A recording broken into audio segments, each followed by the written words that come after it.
Dark Star began as a student film when I was at the University of Southern California in 1970.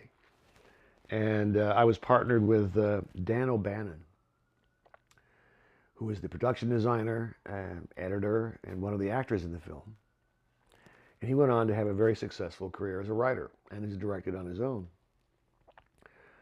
So we put the movie together on 16 millimeter over the course of 4 years, 3 or 4 years. And it wasn't a movie shoot like we think of today. It wasn't that you shoot the whole movie in one section, in one block of time. It was shoot a scene, raise money, shoot a scene, months later, raise money, shoot a scene. And the effects were basically just a lot of animated effects, a lot of on-set effects, kind of old-fashioned, old-school stuff. And it was a ridiculously ambitious movie for what we were doing. And as I look at it now, pieces of it, I don't like to look at the whole thing anymore. It's an amateur film. It was a kind of a nice little amateur movie made at the time. Dan O'Bannon really designed the effects in the movie, so I have to give him ultimate credit for that. And the ship itself, the Dark Star, the ship was sculpted by Greg Jean, and that's a model maker, and it was fiberglass. But the bomb, for instance, was a model of a boxcar, I believe, or a train, a truck, or a railroad car. Since 2001, it's model kits stuck on model. That's the standard state of the art. That's what makes it look sort of believable as a scientific possibility. So we did the same thing. Well, all these movies, Dark Star included, were spawned or influenced by 2001, the Kubrick film, because it just broke such new ground with special effects, with shooting outer space. It suddenly looked like it was possibly a real thing. It turned out it wasn't really a reality, but it looked that way. So just the ideas in Dark Star, I think, were probably more interesting than the way we executed them. The idea of the men isolated, this kind of meaningless mission that they're on, destroying various planets for whatever reason. And sort of their existential dilemma. They're sort of cut off from home and they're lost. And I don't know if that's really influenced a whole lot of films, but the situation, people in a spaceship in close confinement having to deal with some problem, I mean, that goes back to It, the Terror from Beyond Space. I mean, that goes way back. So. Well, my first film was released in theaters, which was just fabulous.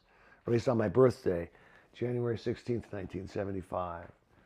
And right down here, actually this direction, a few blocks away, on Hollywood Boulevard at the Hollywood Theater. And it opened there. It was great. I mean, it was terrific. I was hoping, praying that someone would come and say, we want you to direct a movie. Because that's what I've always wanted to be, as a director. And nobody came. It didn't happen. But I did get an agent out of the situation. And I began writing screenplays to get myself into the business. But it was a first step. It was something to show. I don't think it would impress too many people. Assault in Precinct 13 was one of two ideas that I came up with for this investor who invested a certain sum of money. We make the movie independently. And I just sat down and wrote it. What were the influences of it? The basic influence of Assault was Rio Bravo, the situation, but only in a kind of a generalized way, not in a specific way. But it was written to be an exploitation movie at the time, an action film, a siege film, and God, you think about it now. I'm sitting here, and it's been 30 some odd years since I made that film. Well, in 1976, when I made Assault, it had only been about 16 or 17 years since Rio Bravo was out. So the time was compressed. So oddly, It was still fresh in my memory for having seen it as a kid. That was an inspiration. Also, just the limitations of budget. I mean, if you look at the movie, there's some exterior shooting, but mostly it takes place in one set. Well, that was, that was the gig at the time. And also, that was my first Panavision widescreen film, which I was dying to do because I'm in love with widescreen. The most explicit tribute to Howard Hawks was in the credits of Assault on Precinct 13. The editor was John T. Chance. That's the character, the sheriff's character from Rio Bravo. I mean, it's there if anybody wants to see it. But I'm just the idea of people in an enclosed space, dealing with this kind of hostile world outside. That was sort of Hawks's part of his oeuvre. You look at the Dawn Patrol. There's this little bar where the flyers would find meaning. We look at Only Angels Have Wings, the same thing. Everything is dangerous out in the outside world. But here is where you have some sort of safety. Rio Bravo, El Dorado, I mean, all the action kind of films. Even Air Force, the safety is in that airplane, in a sense. All around is this kind of evil. Well, that's always appealed to me. I don't know that, this is my own personal opinion. I think Hawks is maybe one of the greatest filmmakers because he's made a great movie in every genre. And he's just so understands movies. He made films with movie stars, and they were popular films that also expressed his personal point of view, his personal feelings about something. His feelings about masculinity, about male and female relationships in comedy, all throughout his movies, regardless of how sort of studio-driven they were his personal canvas to work on. That I admire a great deal. And I also his invisible camera technique, which was, in a sense, the technique of the 30s and 40s when sound film came in. And some of the great directors perfected their craft, Hawks included. And John Ford. The invisible technique was that you didn't notice the camera being there. It was just in the right place. I always admired that. I think it's deceptively simple. It's hard to get that, to pull that off. I've heard a story how you cleverly avoided an MPAA X rating on Assault on Precinct 13. I don't know how clever it was. Well, we had a scene where a little girl gets killed with a gun, and it's pretty horrible at the time, explicit. I don't think I'd do it again, but I was young and stupid. So there it is on the screen, and the MPAA said they were going to give us an X. So the distributor of the movie, Erwin Yablon, suggested just cut it out. We'll show it to the MPAA, and then we'll just let it go as it was. And those were the old days when they didn't check so much. So that's what we did. Cleverly, I don't know. I don't think it was very clever. It was pretty ham-fisted. Well, the one thing I have to say about me as a composer, from my point of view, is I'm cheap and I'm fast, and I'm riff-driven, meaning that most of the title themes in my films, or most of the music, is driven by a riff. If you think in rock and roll, the most famous riff-driven band is the Rolling Stones. I can say Satisfaction to you, and you know the riff of it. Well, that's what I employ, not as successfully, but I use it. And on Assault, I had 3 days or 2 days to do the soundtrack. So I was on a synthesizer and a piano, and just in that case, you don't score the film. What you do is you record 3 or 4 or 5 pieces of music that you can use in various places, and that's what I did in that case. Very quick, very fast, very simple. And I was always been inspired by Bernard Herrmann, who was a composer who's, I think, probably the best, who had this incredible impact using very simple means. And the best example of that being Psychos is a score with strings only. And his idea was it's more like knife. It's more razor-edged. And then the scene in the shower with the kind of attacking string section. But his work is just amazing. Beautiful stuff. The Hitchcock work, Bernard Herrmann. So I was inspired by him. I remember in one movie, in Christine, the mixers, I did a particular piece of music for a scene, and they said to me, we can use this under the whole movie. This just supports what the mood. And it sits there invisibly. So it's a little like Hawks's invisible camera style. The music is kind of invisible. Now there's another style of musical composition, kind of Max Steiner-esque. He's the he's the king of Mickey Mouse, which is that Mickey Mousing is that you emphasize every movement on the screen. And then it was in King Kong is a perfect example of a score that Mickey Mouse's boom, boom, boom, boom. Every move is hit with music, and that's also great. The king Mickey Mouser nowadays, I would say, is probably John Williams. You shot Halloween once again on a very low budget, $300,000, very quickly, 21-day schedule. Is that, in certain ways, kind of creatively invigorating to be under that kind of pressure? You know, it's a great fantasy to say that having a low budget frees you. Actually, it's terrifying because you're never sure whether you're going to make it and get all the work done. So you're operating in this enormous fear and pressure, and it's not freeing. What it is it's focusing, like going into war. It focuses you on, as a director, on saying, okay, I'm not going to be able to get this script done the way I might prefer it. So let me approach this in a different way. And how much can I get done in a single shot, in a wide shot that can carry me along? So I'm not reliant on a lot of setups, meaning camera, you shoot something, light it, shoot it, then you move it, and you have to relight it, and that just takes your time. So it focuses your attention, and you have to just go for the essence of the scene. It's very good for a director to have to do that. I wouldn't say it's fun or pleasant. It's always nice to have enough time and money to do it. Always nice. You do a low budget film and you don't have a lot of choices. So for The Mask or Michael Myers, we couldn't manufacture our own.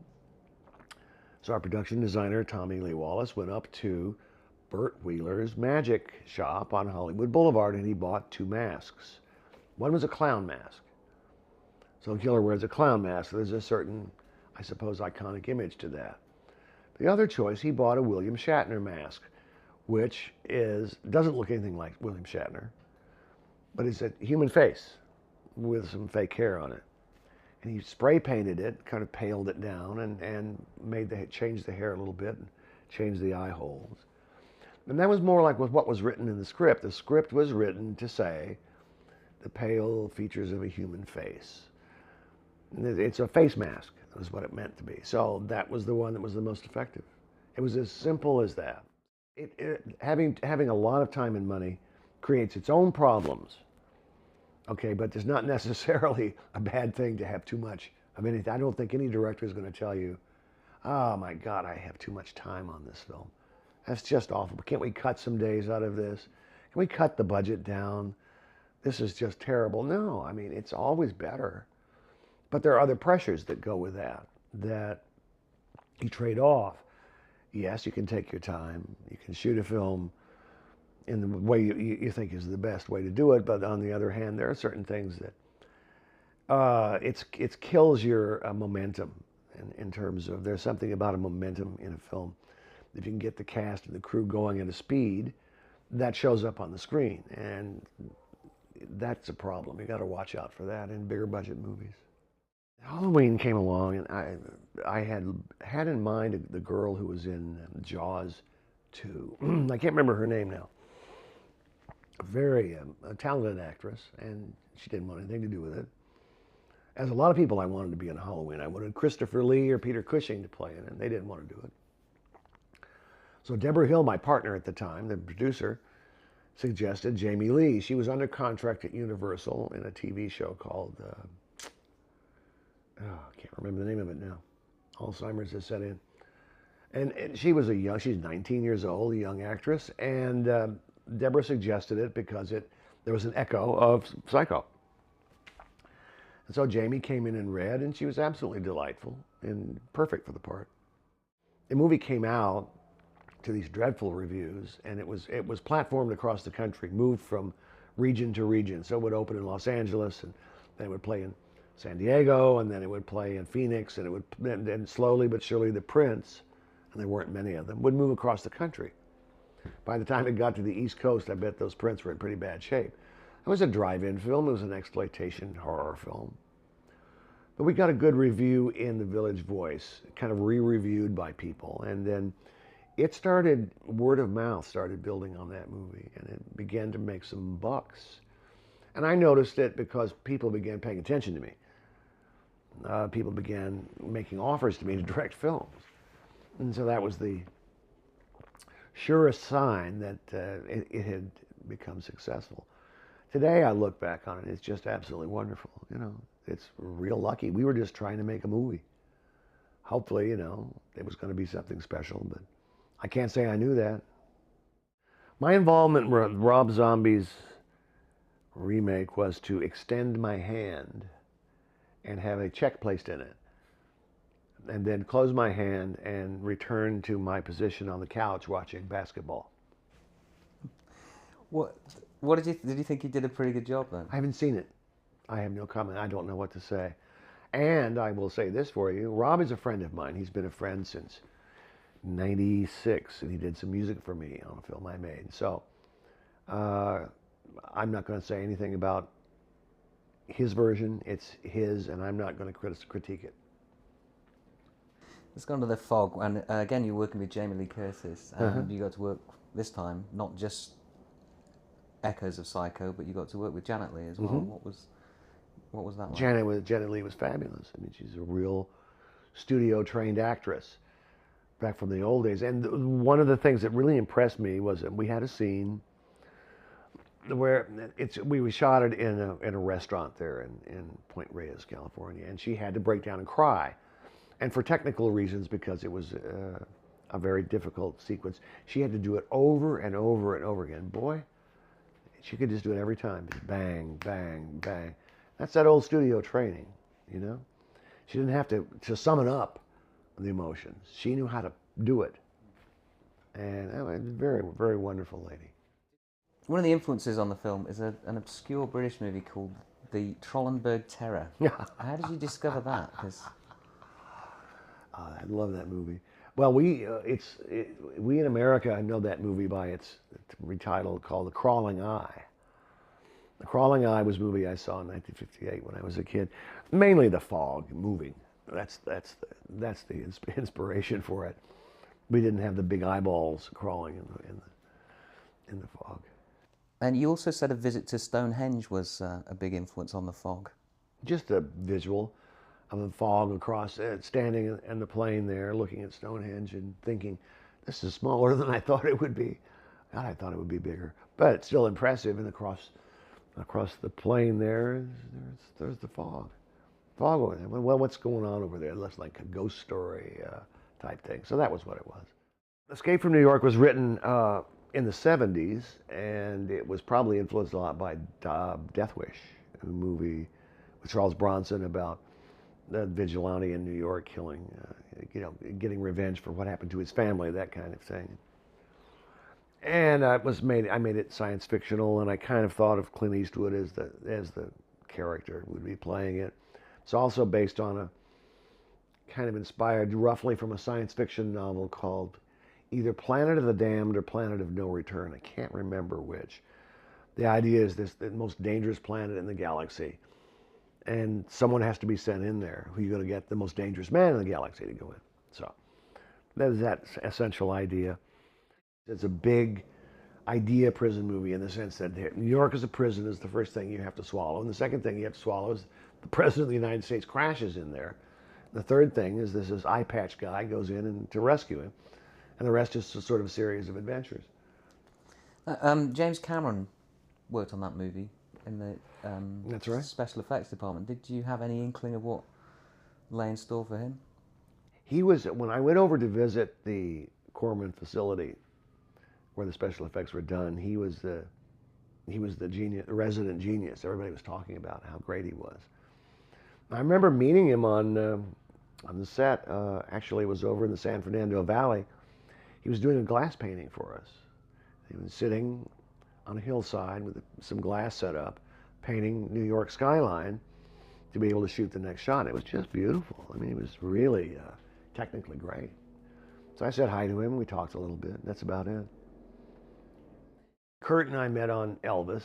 He played Elvis Presley. That was the 3-hour movie I did for television. And he was just terrific. You know, he's an old-timer in the sense that he's a child actor. He knows how to, his discipline is beyond reproach. He comes ready to go. He knows he knows the job, movie-making job. And he's just enormously talented. So we became friends. Escape from New York, like a lot of your earlier films, portrays a very post-apocalyptic future world. Are you surprised that we've made it this far? Actually, yes. I was after the Cuban Missile Crisis, which I lived through, knowing what was going on, and after that whole confrontation, the possibility of nuclear holocaust, everything is amazing to me now. Everything that we've made it this far, and I'm probably a short-term. I'm a long-term optimist, but a short-term pessimist. You know, I think it's all fucked in the short term, but in the long term, I think it may work out. The Thing was a movie that was an assignment. That's the first movie that we've talked about that I did not write.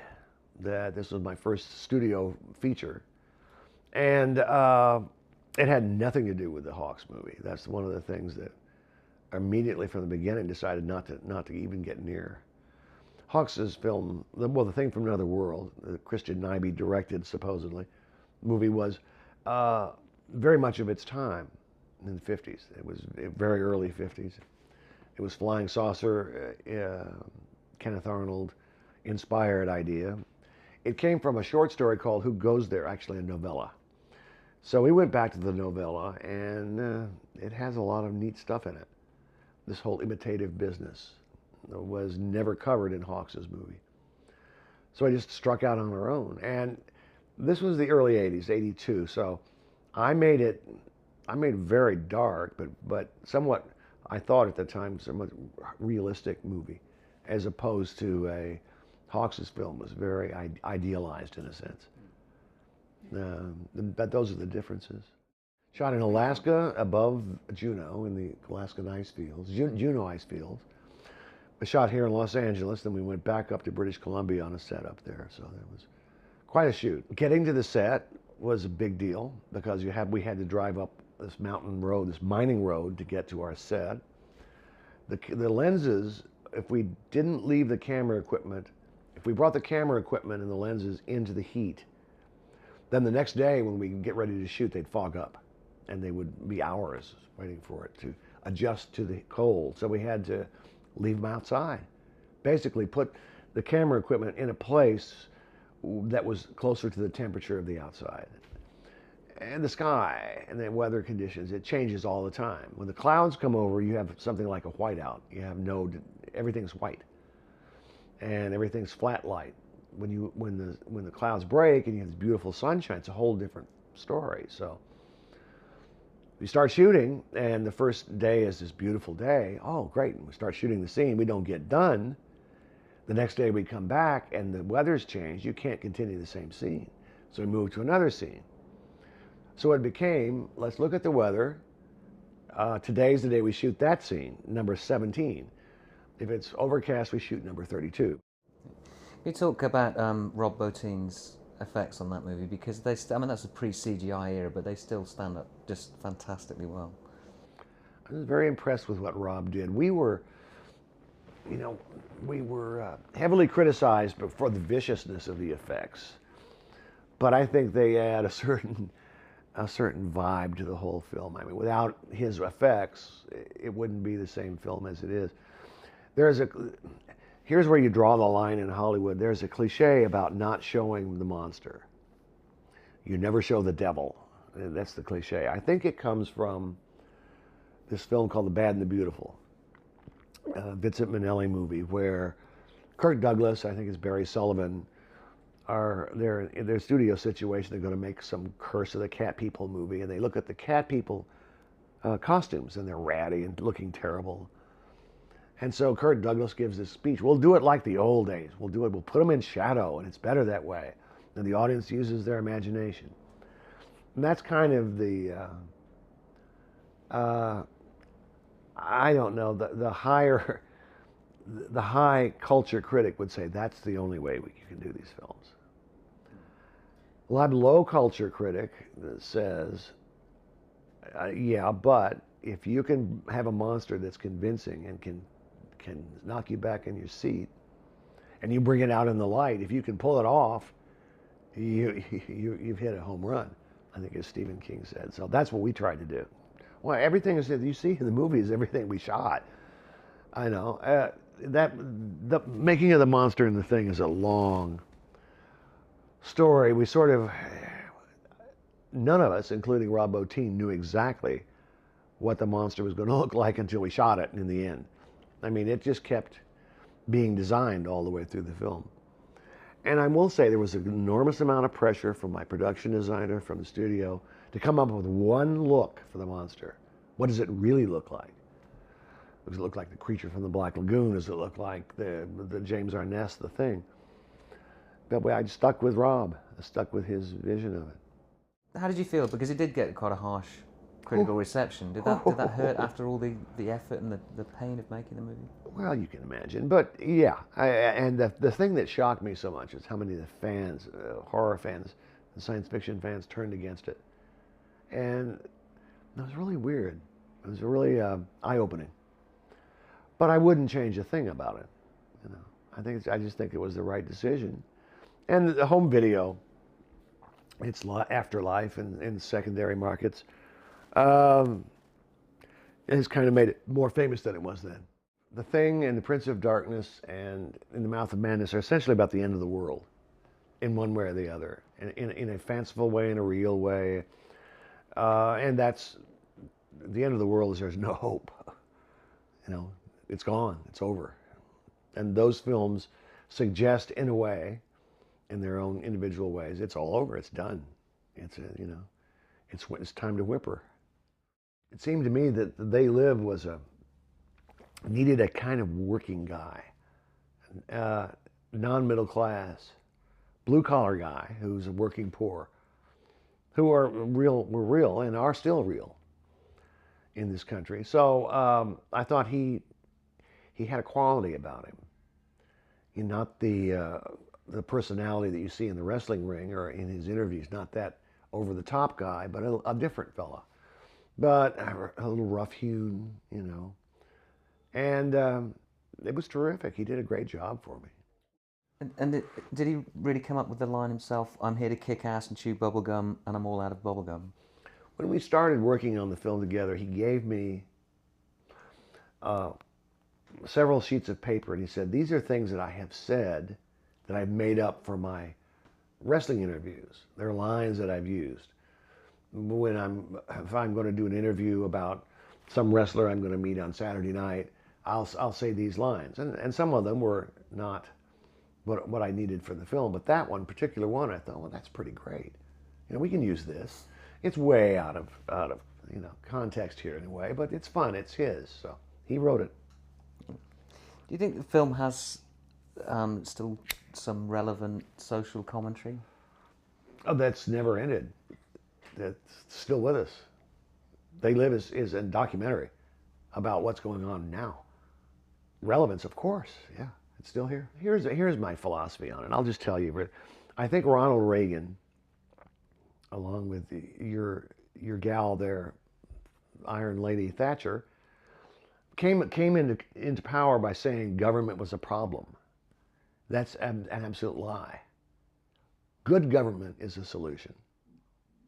Bad government is a problem. Not government. That's all it is. What is your feelings on movie violence?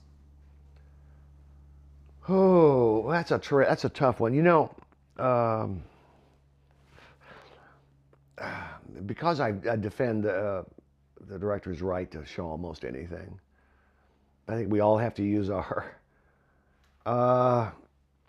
we have to use what's inside of us to be the judge of what's too much. On the other hand, there are things that I think go too far.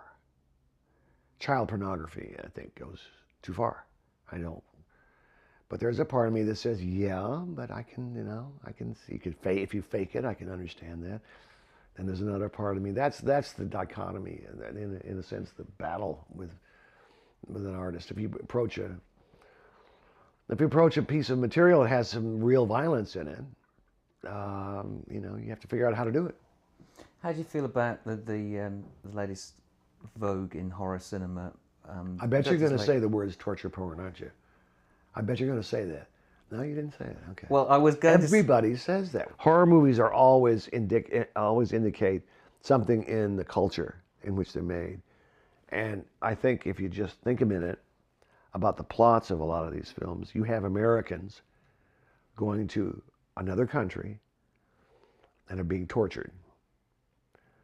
Now, if you think about our world, how does that fit into what we know now?